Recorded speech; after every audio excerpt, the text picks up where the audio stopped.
fine. Frankly, these are my favorite. Now keep in mind, you can parent game objects to other game objects. I mean, this essentially means that the parent object's scale, rotation, and position will impact its children. I mean, ultimately, you can have as many children in a game object as you want. And even the children can have children. You can have a massive family tree inside each parent game object.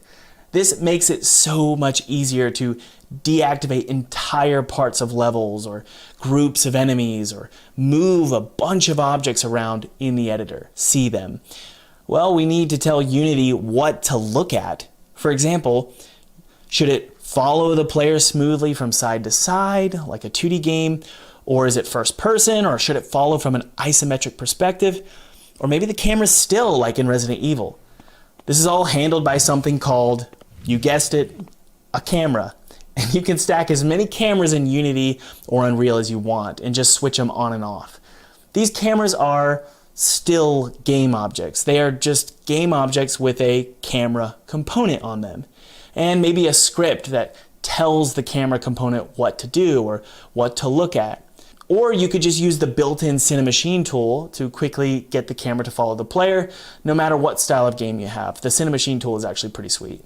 Okay, so what about well, you do this with those magical scripts. Well, think about your game objects like ++ in Unreal. Now, in both cases, write code from scratch. Okay, so you slap this script onto your game objects and they basically become possessed, almost as if by like, I don't know, a demon. What you're telling the object to do is on a constant loop in their mind. Command will be on repeat forever until you exit play mode. This repeating command will loop one unit over and over and over and over and over and over again. The object will slowly, it's called the start function, which happens when you start the game, and also the update function, which is a constant loop over and over and over again, kind of like a psychopath variable. Your height is 5.1. That's a float variable, basically just decimal numbers. All right, so you take the color black variable, or the health be the start health integer.